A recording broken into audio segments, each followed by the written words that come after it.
মের শেষ সপ্তাহে হতে পারে ডাকসু নির্বাচন। সুষ্ঠু ভোট নিয়ে শিবির ও ছাত্র সংসদের শঙ্কা। আগে সংস্কার চায় ছাত্রদল ও ছাত্র ইউনিয়ন।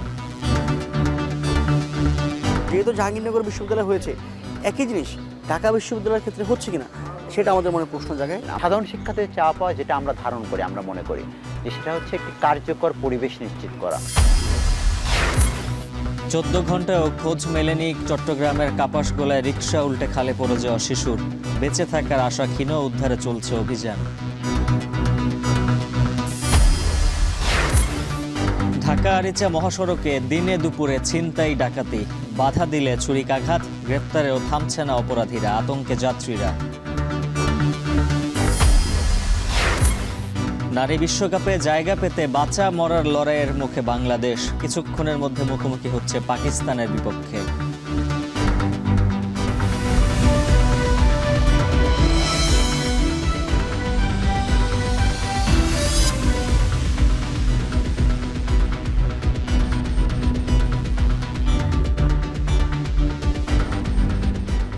স্বাগত। এখন বাণিজ্যে পুরো আয়োজনের সঙ্গে আছে আমি উজ্জ্বল হাফিজ। আগামী মাসের শেষ সপ্তাহে ডাকসু নির্বাচন আয়োজনের লক্ষ্য নিয়ে এগুচ্ছে ঢাকা বিশ্ববিদ্যালয় প্রশাসন। তবে নির্বাচন সুষ্ঠু হবে কিনা তা নিয়ে শঙ্কায় শিক্ষার্থী, শিবির ও গণতান্ত্রিক ছাত্র সংসদের নেতারা। অপরদিকে ডাকসু নিয়ে আপত্তি না থাকলেও সংস্কারবিহীন নির্বাচনের বিপক্ষে ছাত্রদল ও ছাত্র ইউনিয়ন। আরও জানাচ্ছেন জাওয়াদ মাহমুদ। ঢাকা বিশ্ববিদ্যালয় কেন্দ্রীয় ছাত্র সংসদ ডাকসু নির্বাচন হয়েছিল সবশেষ 2019 সালে। এরপর 5 বছর পার হলেও আর কোনো নির্বাচনের মুখ দেখেনি এখানকার শিক্ষার্থীরা। শেখ হাসিনা সরকার পতনের পর নতুন বাস্তবতায় নির্বাচনের দাবিতে শিক্ষার্থীরা সোচ্চার হলে গত মঙ্গলবার ডাকসু নির্বাচনের রোডম্যাপ ঘোষণা করে বিশ্ববিদ্যালয় প্রশাসন। কিন্তু ঘোষিত রোডম্যাপ নিয়েও শিক্ষার্থীদের মধ্যে দেখা যাচ্ছে নানামুখী উদ্বেগ। ডাকসুর দাবিতে সাধারণ শিক্ষার্থীদের ব্যানারে আন্দোলন করে আসা শিক্ষার্থীরা বলছেন, বিশ্ববিদ্যালয় কর্তৃপক্ষের ঘোষিত রোডম্যাপে নির্বাচনের সুনির্দিষ্ট সময় উল্লেখ করা হয়নি। এটিকে তারা দেখছেন জাতীয় নির্বাচনকে কেন্দ্র করে ডাকসু পেছানোর পায়তারা হিসেবে। ডাকসু চেয়ে বিশ্ববিদ্যালয়ের শিক্ষার্থীদের অভ্যন্তরীণ ফেসবুক গ্রুপে ভোটের আয়োজন করা হলে বেশিরভাগ শিক্ষার্থী দ্রুত নির্বাচনের পক্ষে নিজেদের মতামত তুলে ধরেন। অন্যদিকে বিশ্ববিদ্যালয় প্রশাসন এমন একটি পোলের আয়োজন করলেও তার ফল এখনও প্রকাশ করা হয়নি। এই মাসে পরবর্তীতে ঈদুল আজহার ছুটি পড়বে এবং তার পরবর্তীতে আমরা আশঙ্কা করছি যে জাতীয় নির্বাচন কেন্দ্রিক একটি দেশের রাজনৈতিক যে পট পরিবর্তন সেটি হতে পারে। এখানে কোনো একটি মহল চাপ প্রয়োগ করতেছে, যেটা আমরা জাহাঙ্গীরনগর বিশ্ববিদ্যালয়ে দেখেছি যে সেখানে একটি রোডম্যাপ ঘোষণার পরেও কিন্তু প্রশাসন পিছিয়ে আসতে বাধ্য হয়েছিল। আমরা আশঙ্কা করছি যে মে মাসের ভিতর যে তারা নির্বাচন কমিশন গঠনের ঘোষণা দিয়েছে এটি আরও বিলম্বিত হতে পারে। বিভিন্ন স্টেক হোল্ডার আছে রাজনৈতিক, তাদের বিভিন্ন স্বার্থ রয়েছে এখানে। বিশ্ববিদ্যালয় প্রশাসন কোনো একটা অদৃশ্য চাপের কারণে ডাকসু নির্বাচন নিয়ে গড়িমসি করছে। ছাত্র শিবির ও অভ্যুত্থান পরবর্তী সময়ে গড়ে ওঠা নতুন ছাত্র সংগঠন গণতান্ত্রিক ছাত্র সংসদের মতো সংগঠনগুলোর বক্তব্যে উঠে আসলো ডাকসু নিয়ে অনিশ্চয়তার কথা। শিবির বিশ্ববিদ্যালয়ের প্রশাসনের আন্তরিকতা নিয়ে প্রশ্ন তুললেও গণতান্ত্রিক ছাত্র সংসদের শঙ্কা ছাত্রদলকে নিয়ে। জাহাঙ্গীরনগর বিশ্ববিদ্যালয় কিন্তু রোডম্যাপ ঘোষণা করে তফসিলের ডেটও ঘোষণা করা হয়ে গেছিল। যেদিন পূর্ব নির্ধারিত সময় তফসিল ঘোষণা করার কথা, সেদিন আমরা দেখেছি যে ছাত্রদল বিশ্ববিদ্যালয়ের প্রশাসনিক ভবনের সামনে গিয়ে বিক্ষোভ করেছে এবং ফলশ্রুতিতে তফসিলটা ঘোষণা করা যায় না। যেহেতু জাহাঙ্গীরনগর বিশ্ববিদ্যালয় হয়েছে, একই জিনিস ঢাকা বিশ্ববিদ্যালয়ের ক্ষেত্রে হচ্ছে কিনা সেটা আমাদের মনে প্রশ্ন জাগায়। এই টাইমলাইনের মধ্যেই আসলে তফসিলটাই ঘোষণা করা পসিবল যদি বিশ্ববিদ্যালয় প্রশাসন আন্তরিক হয়। কিন্তু যদি আবার পেছানোর একটা পরিলক্ষিত হয়, এটা খুবই দুঃখজনক হবে। তো আমরা চাচ্ছি যে এটা খুব দ্রুত সময়ের মধ্যেই নির্বাচন কমিশনটা গঠন হবে এবং অ্যাটলিস্ট তফসিলের ডেটটা ঘোষণা হবে। ছাত্রদল আর ছাত্র ইউনিয়ন দ্রুত ডাকসু চাইলেও বেশি মনোযোগ সংস্কার নিয়ে। ডাকসু নির্বাচনের কার্যকর পরিবেশ নিয়েও প্রশ্ন তুলছে ছাত্রদল। আর সাধারণ শিক্ষার্থীর ব্যানারে আন্দোলনকারীদের উদ্দেশ্যে নিয়েও সন্দেহ রয়েছে জাতীয়তাবাদী ছাত্র সংগঠনটির। ছাত্র ইউনিয়নের দাবি, সংস্কার না করে নির্বাচনে গেলে দীর্ঘমেয়াদে ক্ষতির মুখে পড়বেন সাধারণ শিক্ষার্থীরা। বিশ্ববিদ্যালয়ে বেসিক সংস্কারগুলো না করে নির্বাচনের দিকে আগাচ্ছে। প্রপার তো অনেক বড় শব্দ। প্রপার যদি আপনি চেঞ্জের কথা বলতে চান, তাহলে এই গোটা গঠনতন্ত্রের অনেক কিছুই পাল্টায় ফেলে ছাত্রদের হাতে দিয়ে দেওয়া উচিত। সেটা ওনারা কেন পারবেন না সেটা আমরা জানি না। নিজেদের কিছু উদ্দেশ্য বাস্তবায়ন করার জন্য, একটি চাপ প্রয়োগ করার জন্য তারা এই সাধারণ শিক্ষার্থীদের ব্যানারটি বিগত সময়ে ছাত্রলীগ যেভাবে ব্যবহার করতে, সেই একই কাজে তারা ব্যবহার করছেন। এটি সাধারণ শিক্ষার্থীদের চাওয়া পাওয়া যে এরকম ব্যাপারটা আমরা সেটা মনে করি না। সাধারণ শিক্ষার্থীদের চাওয়া পাওয়া যেটা আমরা ধারণ করি, আমরা মনে করি যে সেটা হচ্ছে একটি কার্যকর পরিবেশ নিশ্চিত করা। ছাত্র সংগঠন ও সাধারণ শিক্ষার্থীদের কথা ভেবেই ডাকসুর দিকে এগোচ্ছে বিশ্ববিদ্যালয় কর্তৃপক্ষ। বিশ্ববিদ্যালয়ের প্রক্টর অধ্যাপক সাইফুদ্দিন আহমেদ জানান, মে মাসের শেষ সপ্তাহে ডাকসু নির্বাচন করাই তাদের লক্ষ্য। 4% শিক্ষার্থী মনে করে যে ডাকসু নির্বাচনের পরিবেশ নাই, 96% শিক্ষার্থী মনে করে ডাকসু নির্বাচনের পরিবেশ আছে। মতামত বোঝার জন্য আমরা এটা করেছি এবং সেই মতামত বোঝার কারণেই আমি অনেক দৃঢ়ভাবে বলতে পারছি যে ডাকসু নির্বাচন করা অত্যন্ত জরুরি এবং আমাদের প্রায়োরিটি হলো মে মাসের শেষ সপ্তাহ। সব ধরনের রাজনৈতিক প্রভাব মুক্ত হয়ে বিশ্ববিদ্যালয় কর্তৃপক্ষ ঈদের আগেই ডাকসু নির্বাচন দিয়ে ছাত্র সংসদের অচলাবস্থা কাটাবে, এমনটাই মত সাধারণ শিক্ষার্থীদের। জাওয়াদ মাহমুদ, এখন, ঢাকা। চট্টগ্রামের কাপাসগুলার হিজড়া খালে পড়ে নিখোঁজ 6 মাস বয়সী শিশু 14 ঘন্টায় উদ্ধার হয়নি।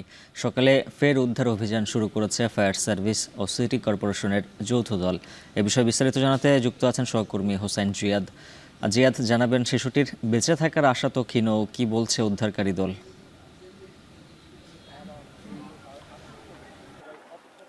উজ্জ্বল 14 ঘন্টা পার হয়েছে, একটানা উদ্ধার অভিযান পরিচালনা করছে এখানকার স্থানীয় মানুষ থেকে শুরু করে সিটি কর্পোরেশনের কর্মচারীরা, এবং একই সাথে গতকাল রাত থেকে মূলত নৌবাহিনীর ডুবুরি দল তারাও উদ্ধার কাজে যোগ দিয়েছে।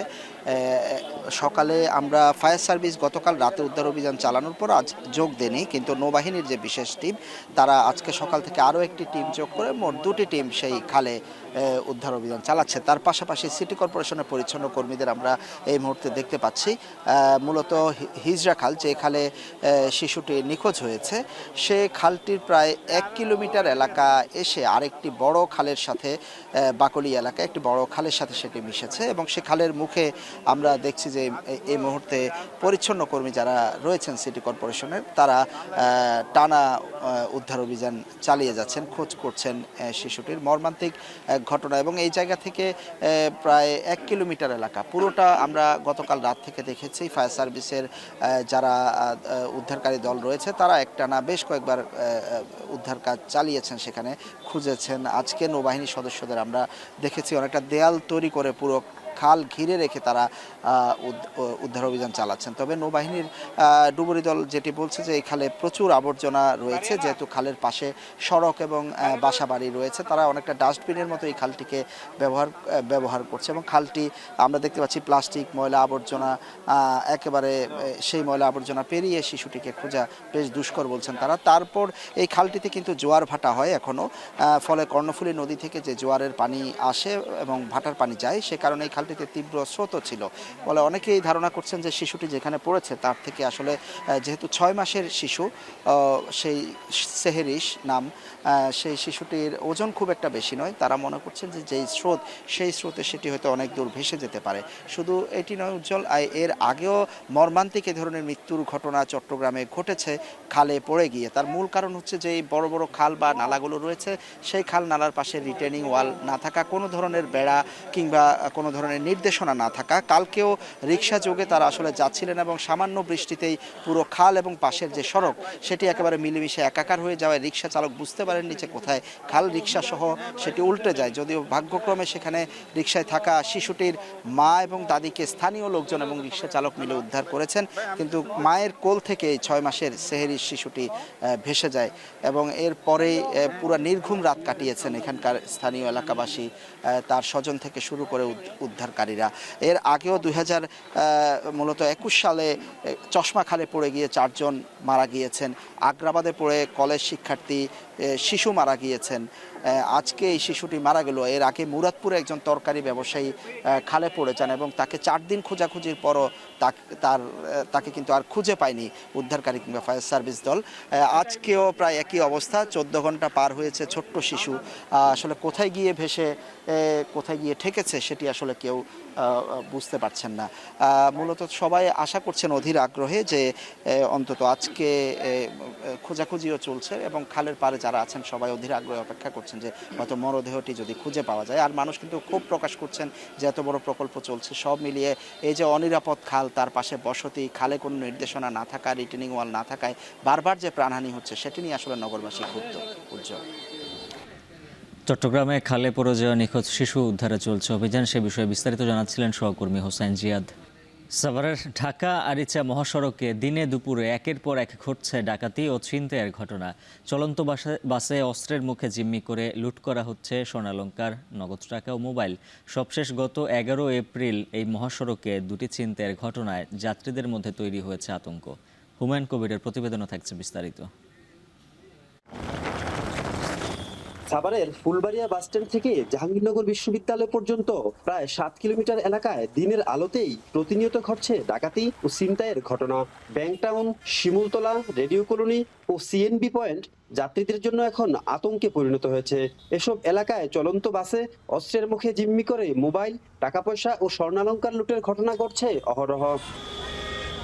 সবশেষ 11 এপ্রিল সিএনবি ও পুলিশ টাউন এলাকায় দুটি ছিনতাই হয়। এ সময় যাত্রীদের কয়েকজন আটকানোর চেষ্টা করলে ছিনতাইকারীর ছুরিকাঘাতে আহত হন তারা।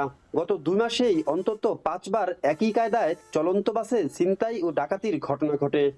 আমিনবাজার থেকে বাঙ্গাবেড়ি, সালিপুর, চাঁদপুর এদিকে যাইতে সাহস পাই না। আমাদের যে কোপায়া আপনার গাড়ি নিয়ে জায়গা, বাসে উঠতে আমরা এখন ভয় পাই। বাসের মধ্যে প্রতিনিয়তই ছিনতাই হচ্ছে।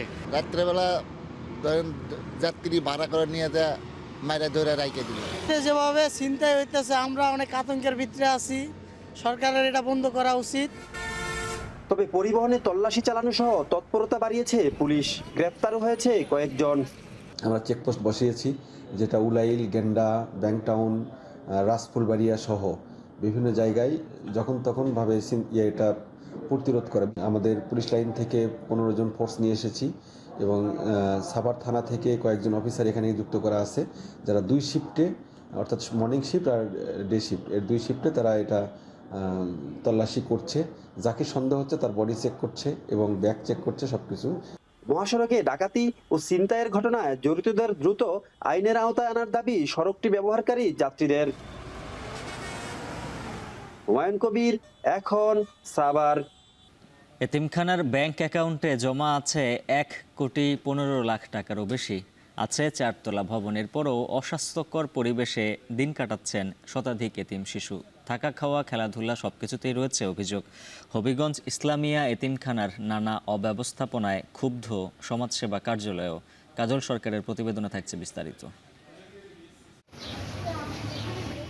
হবিগঞ্জ ইসলামিয়া এতিমখানা মানবতার সেবায় 1990 সালে প্রতিষ্ঠিত এই এতিমখানার ছোট্ট ঘরে গাদাগাদি করে বিছানো 20 থেকে 25টি খাট। 4 তলা ভবনের এমন 4টি কক্ষে বর্তমানে ঠাঁই হয়েছে প্রায় 100 অসহায় শিশুর। প্রত্যেক কক্ষে 2টি করে ফ্যান থাকলেও বেশিরভাগই অকেজো। পুরো কক্ষে একটি মাত্র বৈদ্যুতিক বাল্ব ও অস্বাস্থ্যকর পরিবেশের পাশাপাশি নেই লেখাপড়ার সুব্যবস্থাও। এমন অবস্থায় কতটা আলোকিত হবে এতিম শিশুদের ভবিষ্যৎ? এতিমদের আবাসনের এই হাল হলেও এতিমখানার 3য় ও 4র্থ তলা ভাড়া দেয়া হয়েছে ইসলামী ফাউন্ডেশনকে। গেল অর্থবছরে সরকারি ও দেশি বিদেশি অনুদানে এতিমখানার আয় ছিল 56,22,765 টাকা আর ব্যয় হয় 34,26,817 টাকা। বছর শেষে এতিমখানার ব্যাংক অ্যাকাউন্টে জমা ছিল 1,15,00,000 টাকারও বেশি।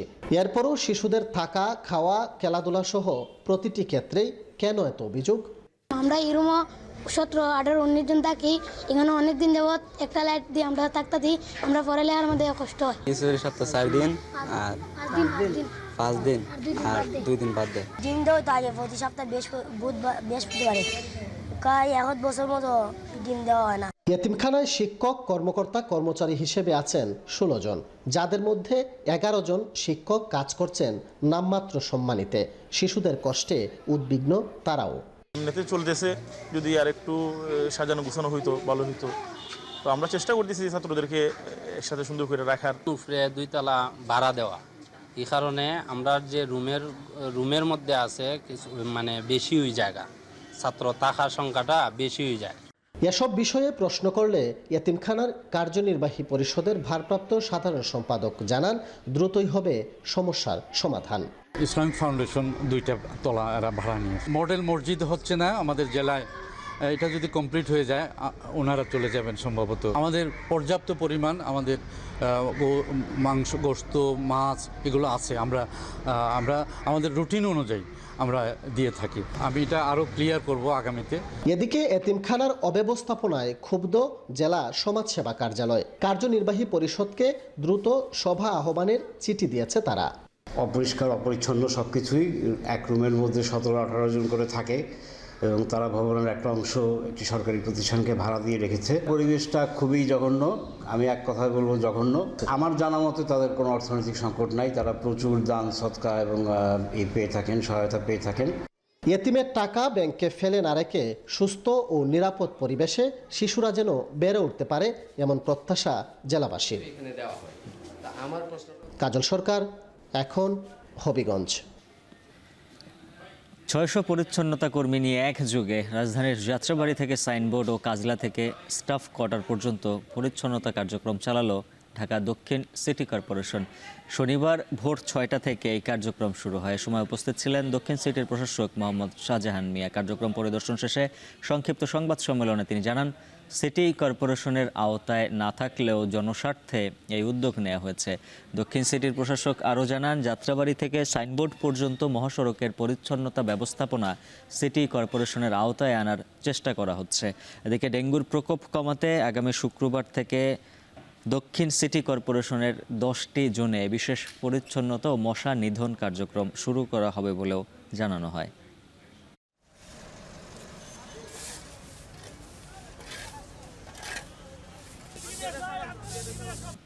ধান, নদী আর খালের ঐতিহ্য মিশে আছে বরিশালের সাথে। তবে দখল, দূষণ আর ভরাটে নগরীর অধিকাংশ পুকুর ও জলাশয় বিলীনের পথে, যার কারণে পরিবেশ বিপর্যয়ের পাশাপাশি জলাবদ্ধতায় ভোগান্তিতে নগরবাসী। এই অবস্থায় জলাশয়ের অস্তিত্ব রক্ষায় জরুরি পদক্ষেপ নেয়ার তাগিদ পরিবেশবিদদের। আর সিটি কর্পোরেশন বলছে, জলাশয় ভরাটে নেওয়া হচ্ছে আইনানুগ ব্যবস্থা। অমিত হাসানের প্রতিবেদনে থাকছে বিস্তারিত। একসময় বরিশাল শহরকে বলা হতো প্রাচ্যের ভেনিস।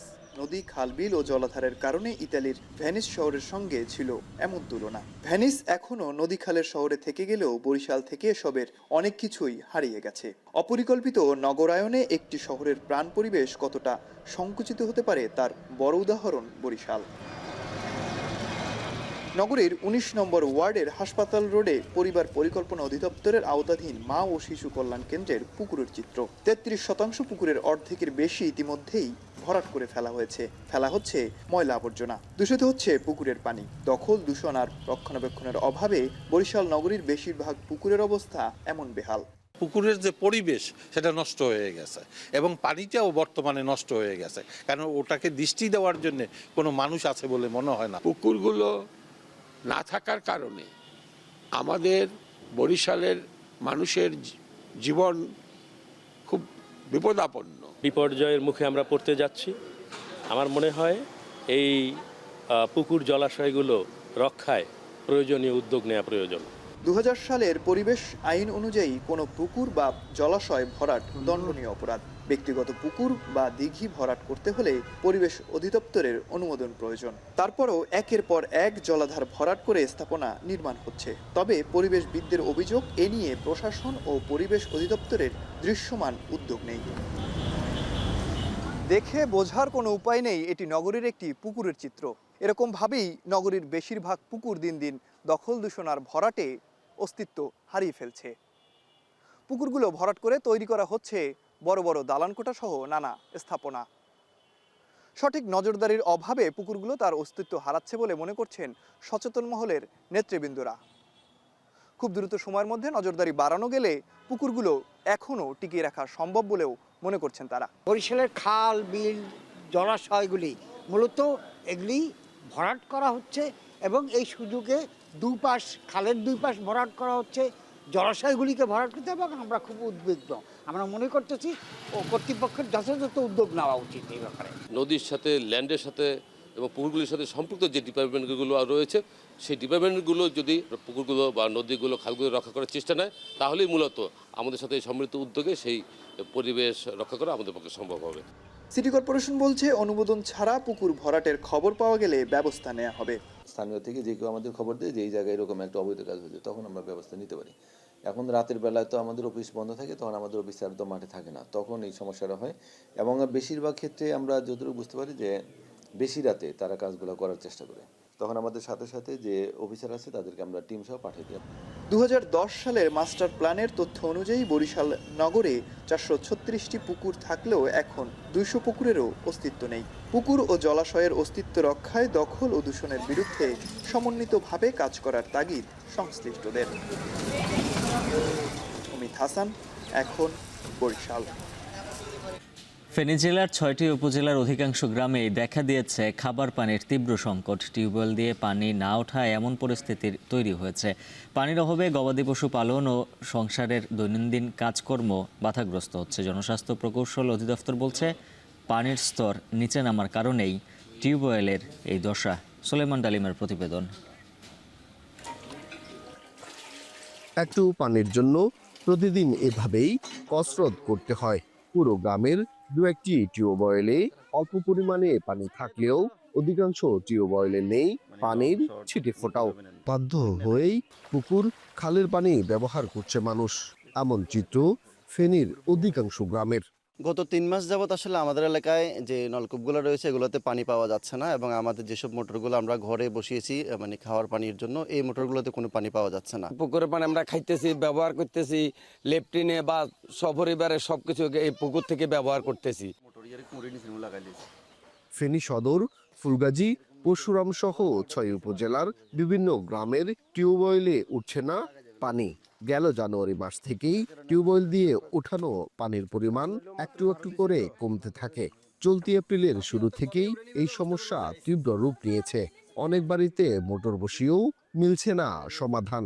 এই এলাকার লোকজন এই মসজিদের পানি ব্যবহার করে খাওয়ার জন্য, ব্যবহারের জন্য।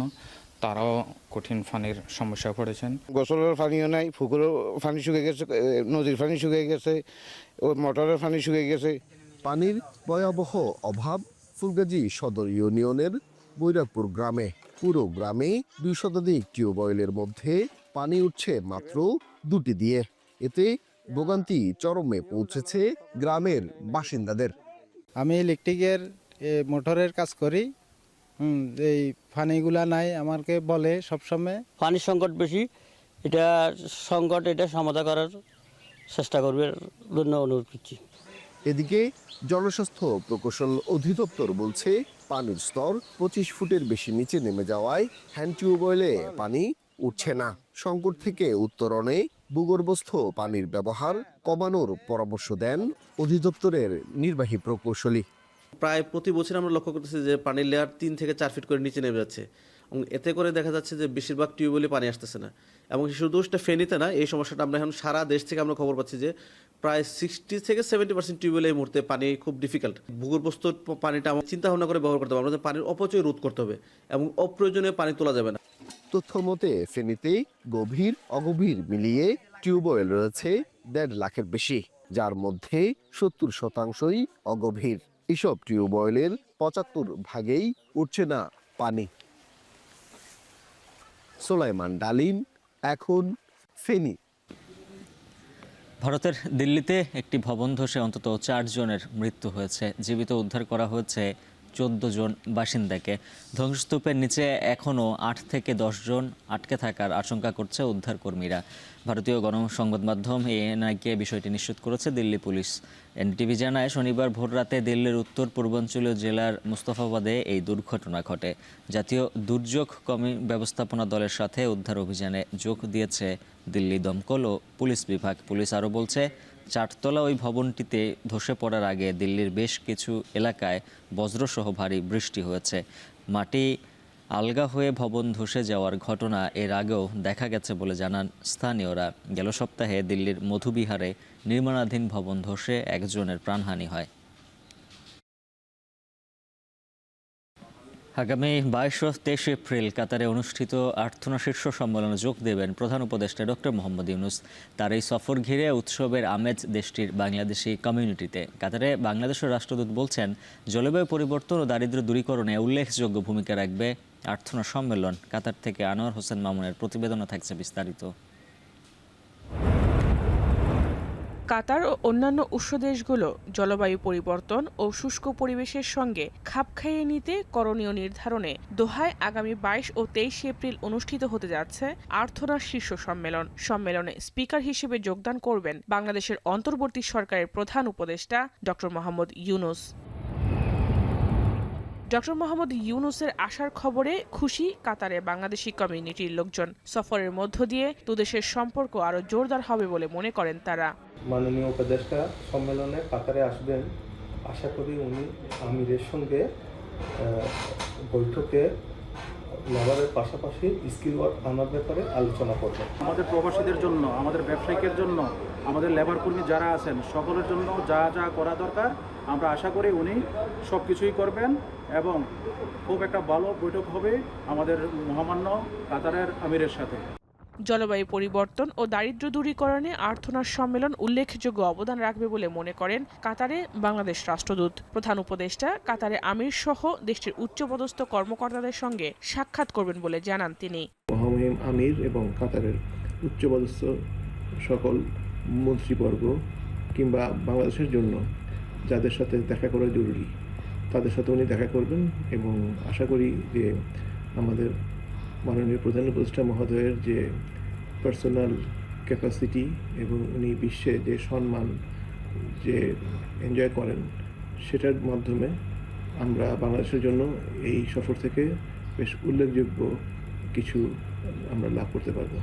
আর্থনার শীর্ষ সম্মেলনের আয়োজকরা জানিয়েছেন, উত্তরাধিকার গড়ে তোলা, স্থায়িত্ব, উদ্ভাবন এবং ঐতিহ্যবাহী জ্ঞান শীর্ষক প্রতিপাদ্য নিয়ে এবারের শীর্ষ সম্মেলন অনুষ্ঠিত হবে। কাতার ফাউন্ডেশনের উদ্যোগে দ্বিতীয়বারের মতো আর্থনার শীর্ষ সম্মেলনের আয়োজন করা হচ্ছে। এখন কাতার। যুক্তরাষ্ট্রের ট্রাম্প প্রশাসনের নয়া শুল্ক নীতির কারণে যখন অস্থির বিশ্ববাজার, তখন দক্ষিণ পূর্ব এশিয়ার 3 দেশে সফর করেছেন চীনের প্রেসিডেন্ট শি জিনপিং। মালয়েশিয়া সফরকালে স্বাক্ষর করেছেন 31টি চুক্তিতে। রাজনীতির ঊর্ধ্বে গিয়ে শি জিনপিংয়ের এই সফরকে আঞ্চলিক স্বার্থ পুনঃপ্রতিষ্ঠার একটি পদক্ষেপ হিসেবে দেখছেন বিশ্লেষকরা। আর প্রবাসীদের প্রত্যাশা, চীন মালয়েশিয়া সম্পর্ক আরও উন্নত হলে লাভবান হবেন বাংলাদেশি শ্রমিকরাও। মালয়েশিয়া থেকে শাহরিয়ার তারেকের প্রতিবেদন। বিশ্বব্যাপী আমদানি পণ্যের উপর মার্কিন প্রেসিডেন্ট ডোনাল্ড ট্রাম্পের নতুন শুল্কারোপ বেশ নাড়া দিয়েছে বিশ্ববাজারকে। আলোচনার মাধ্যমে এই সংকটের সমাধান খুঁজছে নানা দেশ। সর্বাধিক সম্পূরক শুল্কের কবলে পড়ে পরিস্থিতি মোকাবেলায় মরিয়া হয়ে উঠেছে চীনও। তাই এশিয়ায় আধিপত্য বাড়াতে এবার নিজেই মাঠে নেমেছেন প্রেসিডেন্ট শি জিনপিং। 5 দিনের সফরে ভিয়েতনামের পর মালয়েশিয়ায় 3 দিনের সফর করেছেন চীনা প্রেসিডেন্ট। সফরে মালয়েশিয়ার বাণিজ্য ও পর্যটন থেকে শুরু করে রেল পরিবহন এবং কৃষি সংশ্লিষ্ট 31টি চুক্তিতে স্বাক্ষর করেছেন তিনি। সফরকালে প্রেসিডেন্ট শি জিনপিং আশ্বস্ত করেন, বিভিন্ন ক্ষেত্রে দ্বিপক্ষীয় সহযোগিতা আরও গভীর করার বিষয়ে ঐক্যমত পোষণ করেছে মালয়েশিয়া।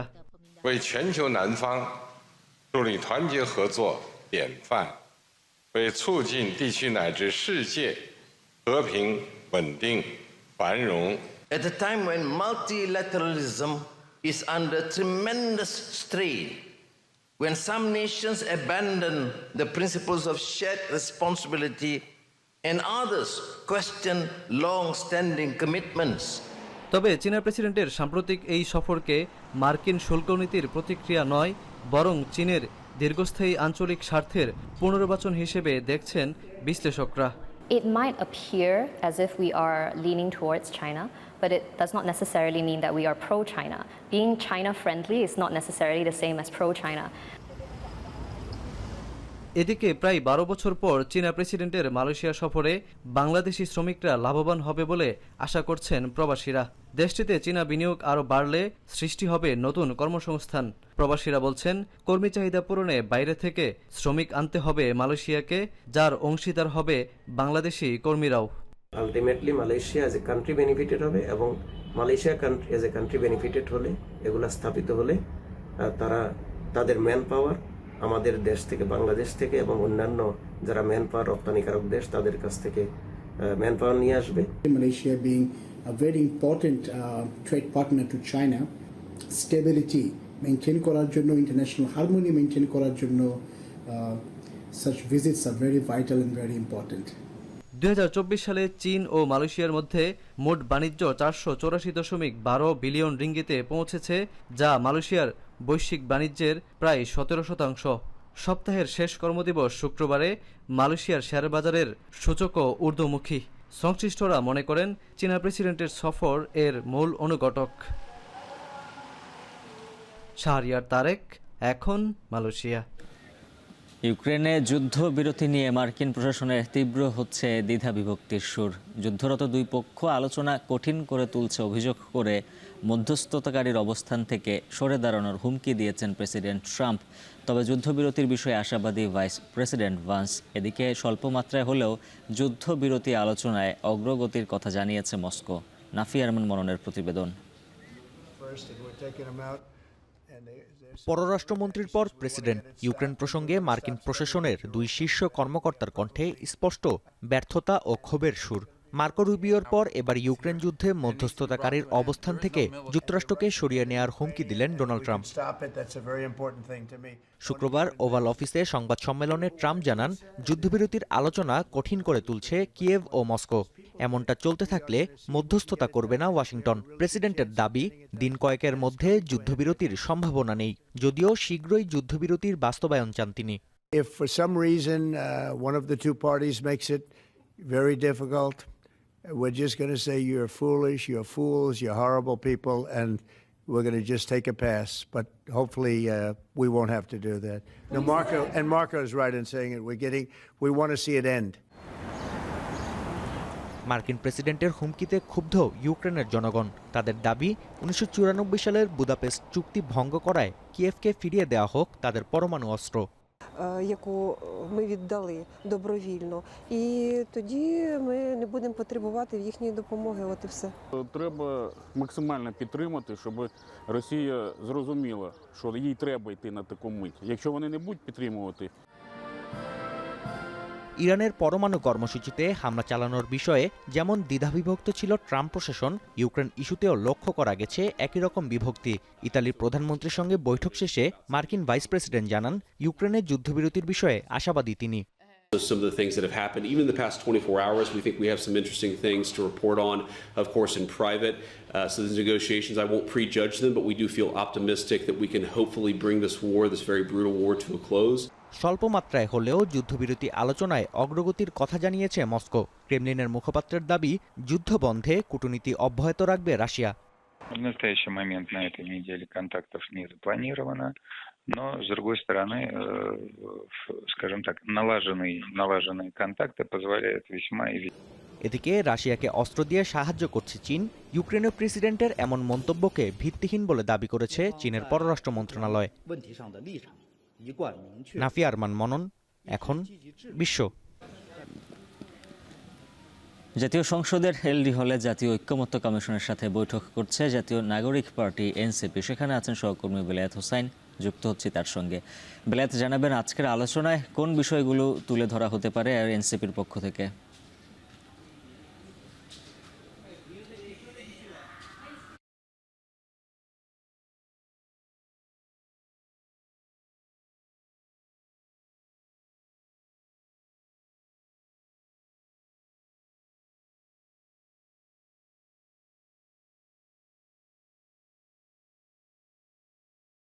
নাগরিক পার্টির সঙ্গে জাতীয় ঐক্যমত্য কমিশনের বৈঠক শুরু হয়েছে। বৈঠকের এই পর্যায়ে জাতীয় ঐক্যমত্য কমিশনের সহ সভাপতি অধ্যাপক ডক্টর আলী রিয়াজ তিনি কথা বলবেন। আর এখানে জাতীয় নাগরিক পার্টি মূলত এই যে গত কয়েকদিন ধরে যেই সংস্কার প্রস্তাবনাগুলোকে একীভূত করা হয়েছে তার মধ্যে কতটি সংস্কার প্রস্তাবনায় তারা একমত রয়েছেন, কতটি সংস্কার প্রস্তাবনার সঙ্গে তাদের দ্বিমত রয়েছে, কতগুলোর সঙ্গে তারা আংশিক ঐক্যমত রয়েছে, সেই বিষয়গুলো তারা এখানে জানাবেন। এখানে আমরা দেখতে পাচ্ছি যে জাতীয় নাগরিক পার্টির আহ্বায়ক নাহিদ ইসলাম, সদস্য সচিব আক্তার হোসেন, মুখ্য সংগঠক হাসনাত আবদুল্লাহ সহ জাতীয় নাগরিক পার্টির শীর্ষ নেতারা এখানে এসেছেন।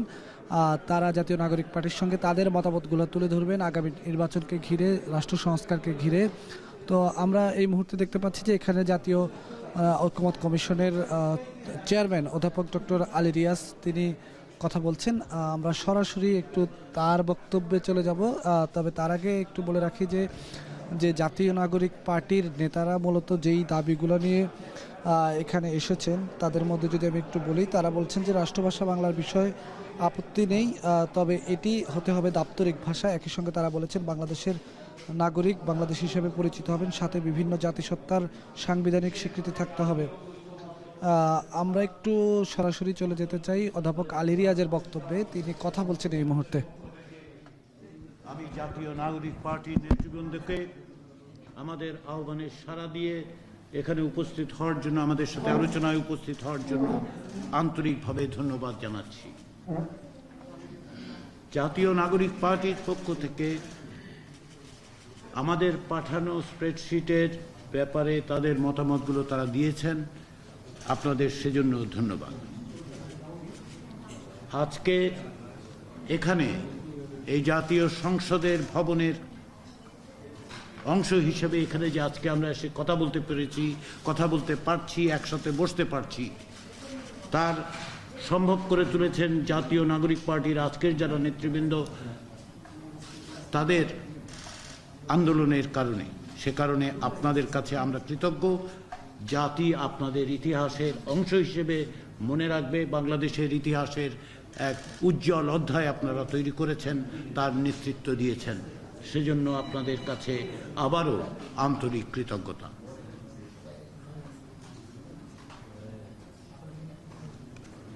দীর্ঘদিনের ফ্যাসিবাদী শাসনের বিরুদ্ধে আপনাদের অকুতোভয় সংগ্রাম, প্রাণ বাজি রেখে লড়াই, আপনাদের সাথীদেরকে প্রাণ দিয়ে হলেও আপনারা একটি ফ্যাসিবাদী শাসককে পরাস্ত করতে পেরেছেন, একটি ফ্যাসিবাদী শাসককে পলায়ন করতে বাধ্য করেছেন।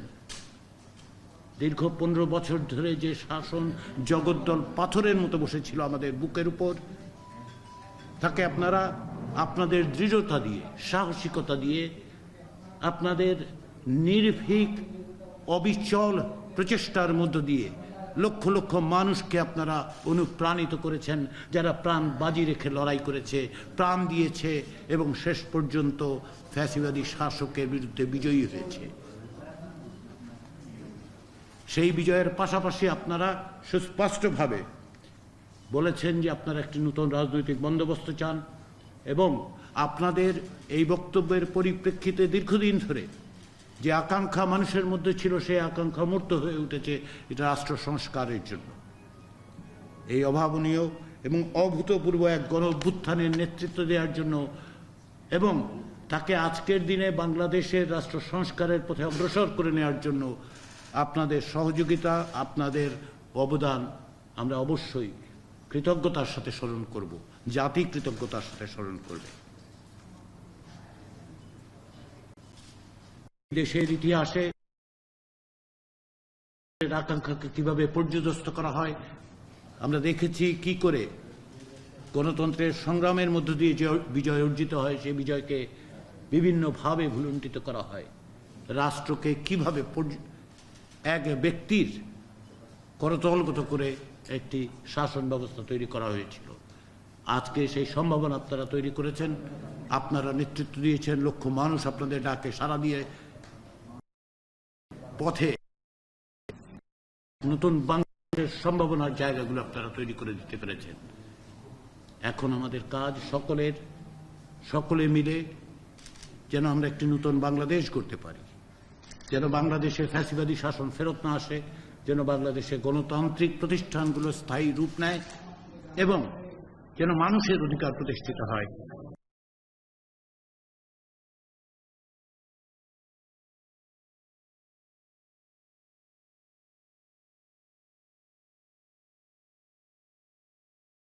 নারী বিশ্বকাপ বাছাই পর্বের শেষ ম্যাচে টসে জিতে পাকিস্তানের বিপক্ষে ব্যাট করছে বাংলাদেশ। শেষ খবর পাওয়া পর্যন্ত তাদের সংগ্রহ 1 উইকেটে 16 রান। লাহোরে এই ম্যাচটি জিতলে টাইগ্রেসদের নিশ্চিত হবে মূল পর্বের টিকিট। তবে হারলে অন্য ম্যাচের ফলাফলের দিকে তাকিয়ে থাকতে হবে জ্যোতি ফারজানাদের। পাকিস্তানের আগেই টিকিট নিশ্চিত হওয়ায় নিয়ম রক্ষার ম্যাচে বাংলাদেশকে অর্জন করতে হবে পূর্ণ পয়েন্ট। অন্যথায় নেট রান রেটের জটিল হিসেব মেলাতে হবে বাংলাদেশের নারীদের, কারণ বিকেলে থাইল্যান্ড উইন্ডিজ লড়াইয়ে ক্যারিবিয়ানরা বড় ব্যবধানে জিতলে বিশ্বকাপে খেলার আশা শেষ হয়ে যেতে পারে বাংলাদেশের।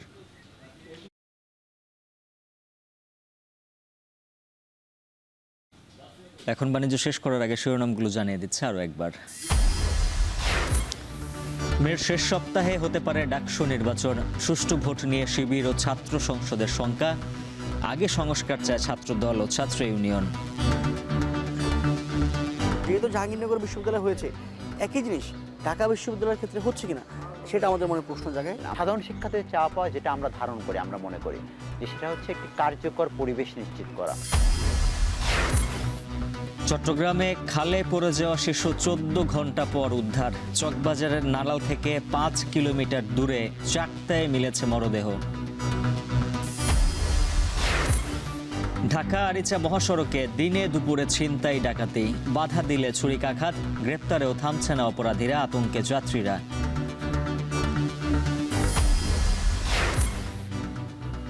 নারী বিশ্বকাপ বাছাইয়ে লাহোরে পাকিস্তানের বিপক্ষে ব্যাটিংয়ে বাংলাদেশ, জয় পেলে মূল পর্বে যাবে বাংলার মেয়েরা।